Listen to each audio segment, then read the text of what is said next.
Bom, então, vou começar então a gravar a nossa aulinha aqui. Nas primeiras aulas, então, a gente já estudou um pouco sobre esse conceito, né, de carga elétrica, campo elétrico e fluxo de campo elétrico na aula passada, né, a gente estudou a lei de Gauss. Então, na aula de hoje, a gente vai fechar essa primeira parte do curso sobre campo elétrico, estudando a energia eletrostática e o potencial elétrico, certo? Aí, eu vou postar no Moodle uma atividade para vocês fazerem, então, referente a essa primeira parte do curso. Então, na aula de hoje, a gente vai discutir um pouco sobre o trabalho realizado pela força eletrostática, sobre a energia... Opa. Embora que passei, volta aqui. Volta.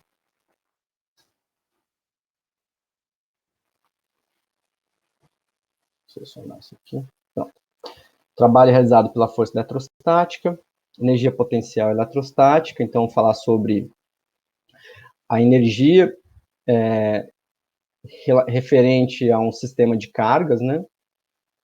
Aí depois uma consequência, então, dessa energia e da existência de campo elétrico é o conceito de potencial elétrico.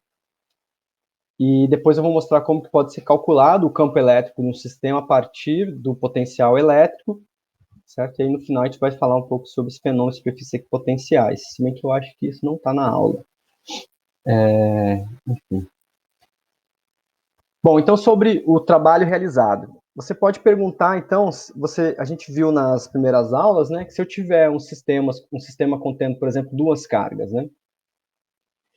Então você pode perguntar qual que é o trabalho realizado pela força eletrostática, no sentido de que se eu tiver uma carga numa determinada posição e eu tenho que levar essa carga, na presença de outras cargas, até uma outra determinada posição, por exemplo, ou um sistema contendo duas cargas, né? Qual que é o trabalho realizado para eu deslocar uma carga num sistema sob a ação da força elétrica, ou da força da lei de Coulomb. Então, a primeira coisa que a gente precisa entender é que a força eletrostática ela é uma força conservativa. O que isso quer dizer? Uma força ser conservativa. A força gravitacional também é uma força conservativa. Isso significa que o trabalho realizado por essa força não depende do caminho que você leva, que você toma para levar de um ponto A para um ponto B. Então, por exemplo, se eu tiver uma carga aqui nesse caso eu tenho uma carga mais Q, um ponto inicial A e um ponto final B. Para eu levar uma outra carga, do ponto A até o ponto B, não importa qual caminho eu tome, o trabalho realizado é sempre o mesmo.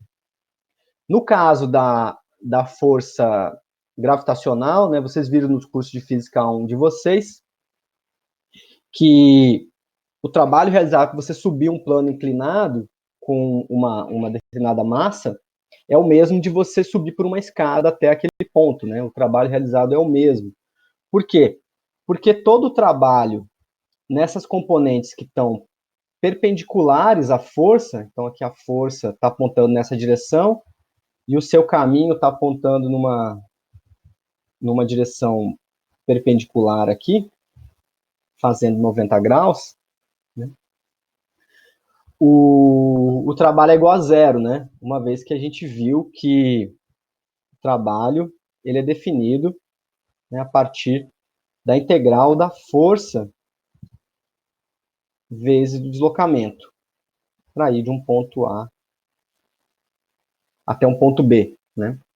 Então, sendo a força vezes o deslocamento, se a força é perpendicular ao deslocamento, né, vamos chamar isso aqui de força, isso aqui de deslocamento dr, se a força é perpendicular ao deslocamento, o produto interno é igual a zero, né? O produto interno de dois vetores perpendiculares é igual a zero. Então, o trabalho, ele não tem nenhum papel, não existe trabalho realizado, por exemplo, nesse elemento de arco aqui, para ir de A até a linha. Então, o trabalho de A até a linha é igual a zero. O único trabalho realizado vai ser ao longo dessa outra componente aqui, radial à carga, né? E de A' até B, por exemplo, nesse caso. Então, isso ocorre para toda força eletrostática, toda força conservativa, perdão. Sempre que uma força for conservativa, o trabalho realizado por essa força não depende do caminho. Então, um exemplo é a força eletrostática, né, vindo da lei de Coulomb, e o outro é a força gravitacional. Então, se o trabalho não depende do caminho, para você ir de um ponto P0 até um ponto P, sobre um certo circuito C, o trabalho é definido como sendo a integral da força vezes o deslocamento. Certo? Então, se a força for determinada pela lei de Coulomb, então a força for igual a K, Q1, Q2, sobre R ao quadrado, numa direção R, certo? Para eu ir de um ponto P0 até P, dado que eu vou, então, ter um ponto inicial P0, um ponto final P, e eu vou escolher um caminho para ir de P0 até P. Ok? Na presença de uma carga, né? Então, eu vou levar uma carga Q1 de P0 até P na presença de uma carga Q2, por exemplo. Né? Então, para essa força, se eu fizer o cálculo dessa integral, né? Como eu tenho um R ao quadrado aqui, o valor do trabalho vai ser simplesmente, então, 1 sobre 4πε0, Q1 vezes Q2, 1 sobre R menos 1 sobre R0, né? Então, esse 1 sobre 4πε0, a gente viu na aula passada que é a constante de proporcionalidade K. O sinal de menos vem da integral, né? De eu integrar R elevado na menos 2, e 1 sobre R, né? Essa relação 1 sobre R, então, vem também da integral de 1 sobre R ao quadrado. Então, tenta fazer essa conta. Então, faz essa conta saindo da definição, aplicando, então, o valor da força de Coulomb e chegando nesse resultado no final, tá? Se tiver alguma dúvida, depois você me pergunta na próxima aula. Bom, então, o trabalho, a gente sabe do curso de Física 1, né, que o trabalho, ele vem de uma variação de energia potencial, né? Então, eu tenho que ter uma variação de energia potencial, por exemplo, no caso da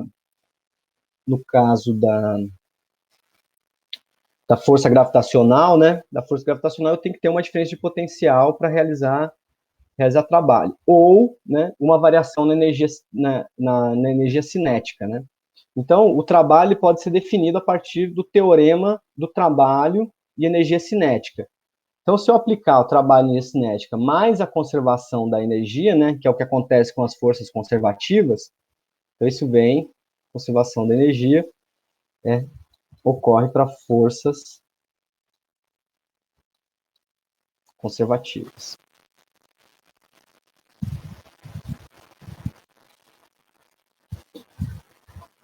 Eu posso definir, então, uma energia potencial, calcular um valor de energia potencial que é exatamente igual a menos o trabalho, né? Então, o teorema do trabalho de energia cinética fala que o trabalho é igual à variação da energia cinética. É igual à variação da energia cinética. Como a variação da energia cinética, para o caso de conservação da energia, é igual a menos a variação da energia potencial, né? Então, aqui, K inicial mais K final. Perdão.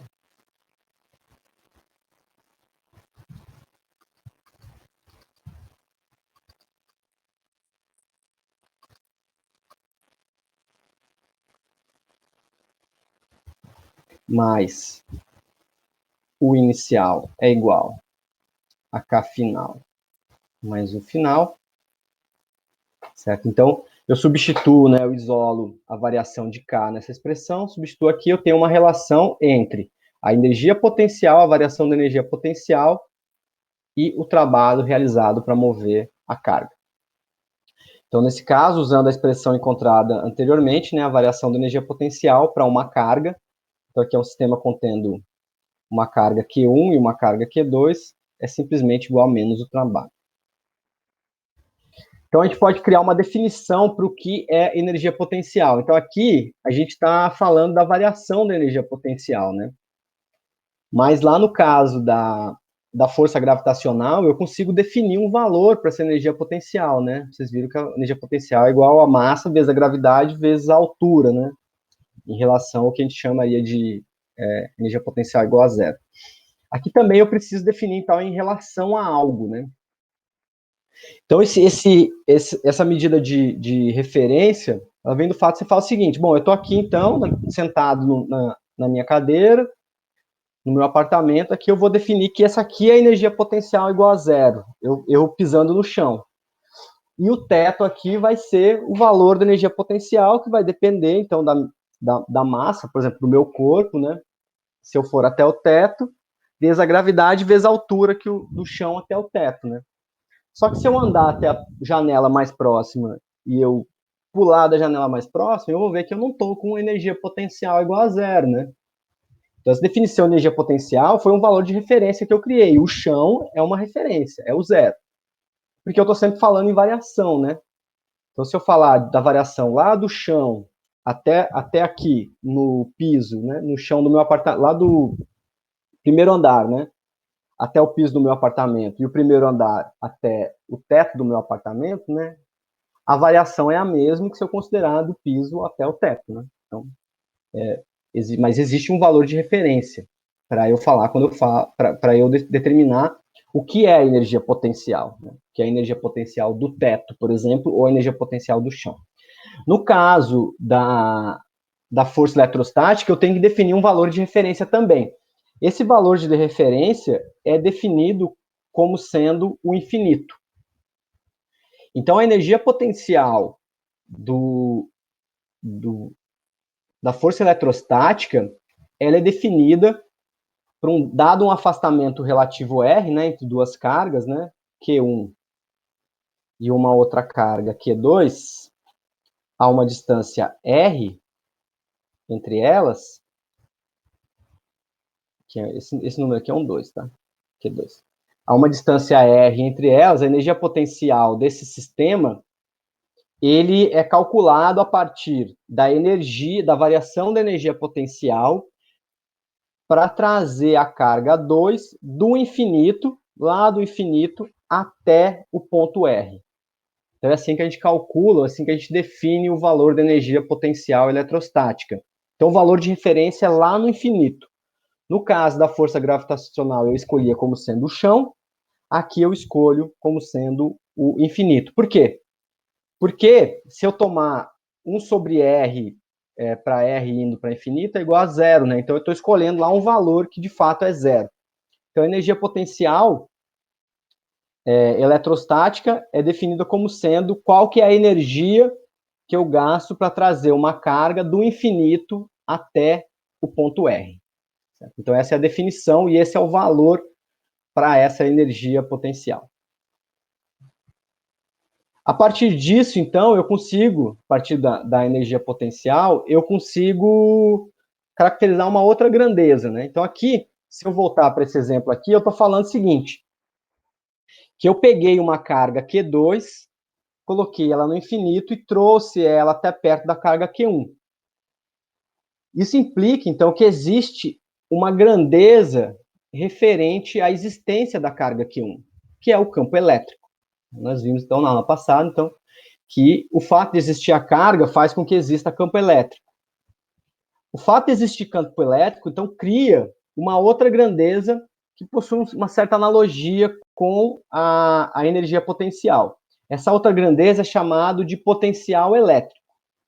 Então, vamos tentar entender de onde vem esse potencial elétrico. A partir da expressão da energia potencial, nós podemos ver que tem uma grandeza que depende apenas da distância até a carga Q. Certo? Então, eu coloquei uma carga que eu chamei de Q, uma carga que eu chamei de Q minúsculo, e eu tenho uma distância entre elas, que eu vou chamar de R. Então, se essa carga, eu vou calcular a energia potencial para trazer Q perto de Q maiúsculo.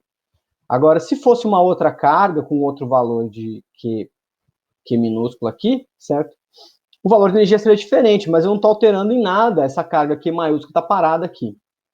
Certo? Então, eu posso caracterizar a minha energia potencial, né, como sendo uma função dessa carga que eu estou trazendo, que é minúsculo, e da distância que eu vou colocar essa carga, que é minúsculo, da minha carga inicial, que é grande, ok? Então, eu posso definir uma segunda grandeza como sendo, dependendo só da distância e de Q maiúsculo. Essa grandeza é chamada de potencial elétrico. E o potencial elétrico, então, determina quanto vale a energia potencial por uma determinada carga Q minúsculo. Certo? Então, a energia potencial de uma carga Q minúsculo depende desse potencial elétrico, então, gerado pela carga Q maiúsculo. Então, a carga Q maiúscula, ela gera um potencial elétrico.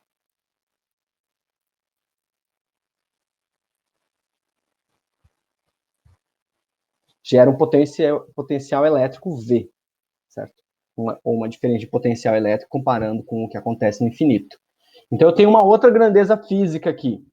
Essa grandeza física, ela é análoga à energia potencial, a relação de energia potencial e a força. Então, eu tenho uma relação entre energia potencial e força.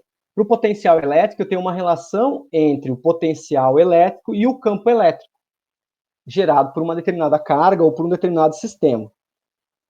Então, a definição de potencial elétrico é a energia potencial por unidade de carga, né? Então, V é igual a Q, perdão, deixa eu apagar aqui.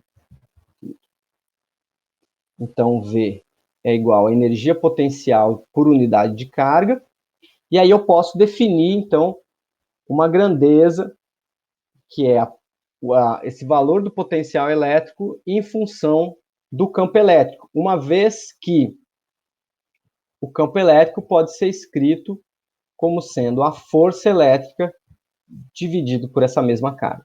Então, se eu substituir essas expressões, né, de U e de F na expressão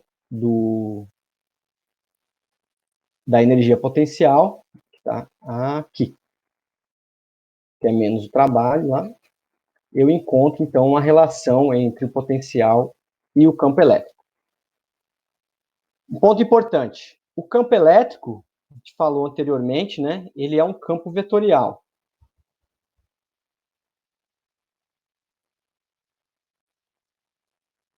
Agora, o potencial elétrico, ele é um campo escalar. Então, o potencial elétrico é um campo escalar. Ele não tem uma orientação. Lembra que a gente falou no ano passado que é um campo, né? Um campo, então, é uma grandeza que assume diferentes valores em cada ponto do espaço. O campo elétrico, além de assumir diferentes valores em cada ponto do espaço, ele também assume uma orientação nesse ponto, né? Por isso, ele é um campo vetorial. Então, para cada ponto, você tem um vetorzinho que representa esse valor do campo e essa orientação. O potencial elétrico, ele é um campo escalar. Isso quer dizer que ele assume um valor em cada ponto do espaço, mas ele não tem uma orientação. Ele assume um número escalar em cada ponto do espaço. Outro ponto importante, né? O potencial elétrico, ele não representa uma grandeza física. Ele é um artifício matemático. Então, você pode estranhar esse tipo de argumentação, né? Então, isso pode soar um pouco estranho para você. Então, que diabo é isso, né? Se eu consigo calcular a partir de uma grandeza física, o campo elétrico é uma grandeza física, o deslocamento, a distância é uma grandeza física, mas esse cálculo dessa grandeza física do campo elétrico não representa um ente que é da natureza. O que é um ente da natureza é a energia potencial. Então, a energia potencial eletrostática, sim, é um elemento da natureza, que a gente chama de energia elétrica. Então, o potencial elétrico é algo que está lá no sistema físico, de alguma forma, certo? Apesar de não representar uma grandeza física. E a grandeza física referente a esse artifício matemático é a energia potencial. Então, por que é interessante estudar potencial elétrico?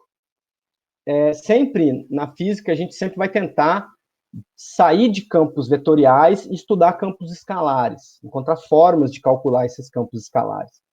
Ou Por quê? Porque campos escalares são mais fáceis da gente calcular e a gente pode sempre, a partir de um campo escalar, calcular quem é esse campo vetorial, que de fato representa uma grandeza física. Então, o potencial, no caso do potencial elétrico, é isso que acontece, certo? A gente consegue calcular o potencial elétrico de um jeito mais fácil do que calcular o campo elétrico, e depois a gente usa um outro artifício matemático para obter o valor do campo elétrico a partir desse potencial. Como é que eu calculo, então, por exemplo, né, o potencial de uma carga, né, a partir do campo elétrico? A gente viu, então, na aula passada, né, que o campo elétrico gerado por uma carga era dado por 1 sobre 4π ε0, a carga, dividido por r ao quadrado, numa orientação r'. Então, eu estou assumindo essa orientação r', saindo, então, essa carga aqui é positiva, saindo da carga indo em direção ao infinito. Para eu calcular, então, o valor da diferença de potencial, né? Então, o potencial elétrico num ponto que eu vou chamar de... Não vou usar R. Vou calcular no ponto R e vou chamar isso aqui de R'. Pronto. Então, esse R' aqui não é esse mesmo R. Isso é igual a menos a integral do campo elétrico vezes dr. Linha. Então, eu assumo que eu vou trazer, né, vou olhar do infinito, a diferença de potencial vinda do infinito até esse ponto. Se eu vier do infinito a esse ponto, eu vou vir andando paralelo aqui então é o meu elemento dr, linha, ele está vindo paralelo à orientação do campo, né? Só que no sentido contrário, né? Então, ele está paralelo no sentido contrário. Então, esse valor deixa eu escrever aqui, E vezes dr' é igual a menos EDR. Certo? Então, o ângulo entre os vetores é igual a zero, né? Então, o cosseno vale 1, né? O ângulo entre os vetores é 80 graus, né? Porque eles estão em orientações opostas. Então, o cosseno de 180 graus é menos 1. Então, por isso aparece sinal de menos aqui. Então, aqui a gente vai ter a integral desse campo que vem inicialmente do infinito até o ponto R de 1 sobre 4π ε0, Q sobre R ao quadrado, linha, dr'. Então, aqui eu tenho que integral desse cara aqui, então, vale igual a menos 1. Integral de... Esses termos aqui, eles saem fora da integral, né? Então, vai ficar Q dividido por 4π ε0 vezes a integral de infinito até R de 1 sobre R' ao quadrado dr'. Então, a integral de 1 sobre R ao quadrado, né, é o análogo eu calcular a integral de R' elevado a menos 2 dr, né? Então, essa integral vale menos R elevado a menos 1. Isso aqui é igual a menos 1 sobre 4π ε0, que é dividido por R. Então, tem um sinal de menos aqui que não devia estar nessa conta em algum lugar. Esse sinal de menos aqui não bate com o sinal daqui. Então, depois a gente vai checar. Eu vou checar, ver o que eu fiz de errado aqui. Talvez eu tenha escolhido essa orientação errada aqui. Ok? E chequem também vocês, ver se vocês conseguem descobrir por que tem um sinal diferente aqui. É doido, né? Quando você faz a mesma conta 1 milhão de vezes e aparece um sinal diferente, você fica confuso. Mas vamos ver depois de onde que veio. Mas, enfim, o jeito de a gente calcular o potencial elétrico é basicamente esse, né? Agora, é só uma questão de um sinal que a gente precisa checar de onde veio. Para eu calcular o potencial para uma distribuição de carga, é análogo ao calcular o potencial para uma carga. Eu tenho que substituir o valor do campo, então, para uma distribuição de cargas, né? Então, aqui eu pego o valor do campo para uma distribuição de cargas, né? E eu substituo como eu calculo o campo por uma distribuição de cargas, né? Então, aqui, o potencial elétrico, uma distribuição de carga de volume V, ele é definido como sendo essa integral sobre a densidade de carga. Então, aqui eu tenho uma densidade ρ, uma carga com densidade ρ, que depende da posição, então, desse elementozinho de carga, um elementozinho de carga ΔQ. Então, eu estou falando que dQ ou ΔQ é igual a ρ vezes dV, né? Então eu substituo no cálculo desse campo aqui um elemento de carga. Então eu volto nessa expressão aqui, em vez de eu calcular uma carguinha Q, eu faço a conta para um elemento de carga infinitesimal. Então essa expressão, a gente pode definir essa expressão como sendo a expressão para calcular o potencial elétrico para uma distribuição de carga. Então eu tenho que resolver o valor dessa integral. Eu tenho que pegar o valor da função densidade de carga, que vai depender da posição, né? Então, essa posição, eu estou pegando aqui um elementozinho de carga, segundo um certo sistema de referência, x, y, z, e esse vetorzinho, então, é o vetorzinho R'. Então, eu pego segundo um vetorzinho de referência, né? Para calcular. Eu calculo, então, sobre toda a distribuição de carga, basta eu calcular essa integral. Eu vou fazer depois nos exemplos, no final, né? Vai ficar duas aplicações que eu vou resolver, vou postar o vídeo para vocês, calculando essa expressão aqui, né? Calculando o potencial para uma distribuição de cargas, para um anel carregado e para um disco carregado, ambos com densidade de carga constante. Certo? Então, a gente vai ver como aplica isso aqui, como aplica essa expressão. Ponto interessante, então, é como que eu consigo calcular o campo elétrico a partir do potencial.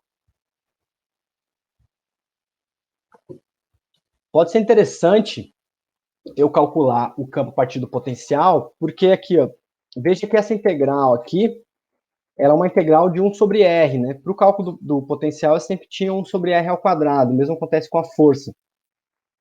Então, uma coisa que pode ser interessante, né, é que ele é um campo escalar, e ele varia com 1 sobre R, quer dizer que ele varia, 1 sobre R é uma função que vai para zero, né, indo em direção ao infinito, mais devagar, né, de certa forma, do que 1 sobre R ao quadrado, né. Então, você poderia plotar aqui, né,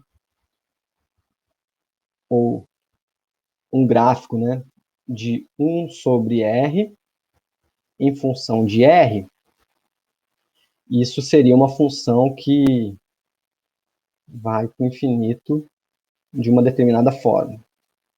Se eu agora escrever 1 sobre R ao quadrado, em função de R, isso é uma função que vai para o infinito mais rápido, né? De forma mais acentuada, né? Então, a partir de uma definição, eu posso definir que um elemento de potencial elétrico é igual menos o campo vezes um elemento do corpo, né? O elemento de um determinado material. Né? Então, essa expressão aqui, eu posso pegar, então, um determinado corpo, vamos supor que tem uma geometria qualquer, eu pego um elemento desse corpo, que está numa posição R', né? Então, eu tenho um elementozinho de tamanho dr aqui, nessa orientação R', e eu consigo calcular, então, a partir dessa expressão, um valor do campo para uma determinada direção, vezes um elemento numa determinada direção, certo? Então, basta eu escolher aqui a direção de orientação do campo. Então, esse vetor L, ele identifica qual que é a direção em que o campo mais varia, certo? Varia de forma mais acentuada. Então, L pode ser determinado como sendo a direção em que o campo se propaga. Certo? Então, se eu faço a conta dessa integral aqui, eu vejo uma direção uma forma de escrever dr e r de forma que eles estejam orientados na mesma direção, certo? Então, eu tenho um componente L na direção dl, né? Esse componente L, então, do campo na direção dl, nessa orientação do vetor L vetorzinho. Bom, mas é muito confuso isso, né? Você vai falar assim, professor, mas é meio confuso você achar essa orientação L aí, né? Parece muito simples, né? Dado que eu tenho um campo elétrico gerado por uma superfície qualquer, né? Tem que ter um jeito de eu calcular o potencial elétrico a partir do campo, independente de eu escolher essa orientação privilegiada de L. Quando a gente não souber que direção é essa direção L, a gente tem que usar a matemática, estou chamando de matemática nova, né? Mas vocês já devem ter visto isso no curso de cálculo 2, né? Eu tenho que calcular o operador gradiente do potencial. Então, o campo elétrico ele pode ser obtido a partir do potencial elétrico, calculando o gradiente, operador gradiente do potencial. Então, o operador gradiente é definido por essa integral, essa derivada, função de derivadas parciais com orientação. Eu pego o gradiente, aplico no potencial, calculo o potencial elétrico, aplico o gradiente, o operador gradiente, e eu encontro quanto vale o valor do campo elétrico. Lembrando, então, que tem um sinalzinho de menos aqui, que precisa ser levado em consideração. Certo? Então, existe um jeito de calcular o campo elétrico a partir do potencial. Então, pode ser interessante você, dado que você quer saber o valor do campo elétrico, você calcula primeiro o potencial e depois você calcula o campo. Basta você fazer, então, a derivada em todas essas direções aqui. Então, ou usar outras simetrias, né? O gradiente com simetria esférica ou cilíndrica, dependendo do tipo de sistema físico que você tem. Bom, a pergunta é, então, quando que eu tenho que usar o potencial elétrico para calcular o campo elétrico, ao invés de usar a lei de Gauss? Então, a gente viu no ano passado que a lei de Gauss torna relativamente simples o cálculo de distribuições de cargas complexas, né? Distribuições de carga que podem ser difíceis, né? O lance é que a lei de Gauss ela vai ser usada quando a superfície gaussiana toca os pontos que você está interessado, né? Então, você vai ter algumas simetrias, né, que te permitem escolher a superfície gaussiana de forma que a orientação da superfície gaussiana seja paralela ao campo elétrico. Quando isso acontecer, você usa a lei de Gauss. Quando você não tiver esse caso, né, vou fazer o caso do anel e o caso do disco, eu vou mostrar para vocês que isso não acontece nesse caso, do anel e do disco, você vai usar o potencial elétrico. Então, sempre que você não puder aplicar a lei de Gauss, é mais fácil calcular o potencial elétrico do que aplicar direto a lei de Coulomb, certo? Então, o que eu dou de dica para vocês é, sempre que a simetria permitir, você usa a lei de Gauss. A lei de Gauss é muito mais fácil do que fazer aquela integral do potencial elétrico, tá? Só que, claro, vai depender de você ter familiaridade com a lei de Gauss para conseguir escolher qual é essa superfície gaussiana, ok? Então, claro que você vai ter que estudar bastante lei de Gauss para conseguir decidir quando que é interessante usar a lei de Gauss e quando que é interessante calcular o potencial elétrico e depois fazer a derivada para calcular o gradiente. Tá? Então, isso vai ficar a critério de vocês.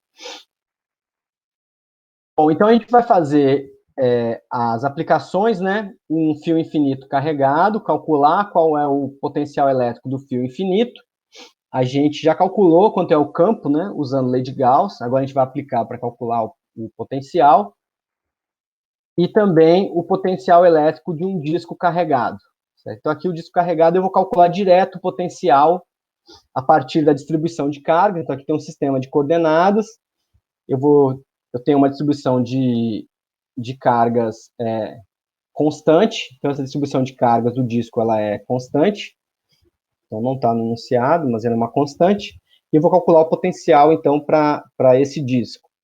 O outro exemplo é o anel. Então, eu tenho um anel carregado com uma carga total igual a Q, que é a carga total no anel, o raio dele é igual a A, e eu vou calcular quanto vale o potencial elétrico num ponto X, a uma distância X do centro do anel, certo? Então, eu vou postar os videozinhos, então, depois, sobre esses cálculos aqui, beleza?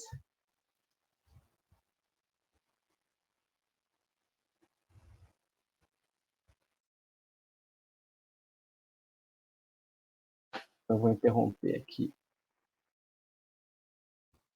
a transmissão, compartilhamento de tela, ok? E parar a gravação.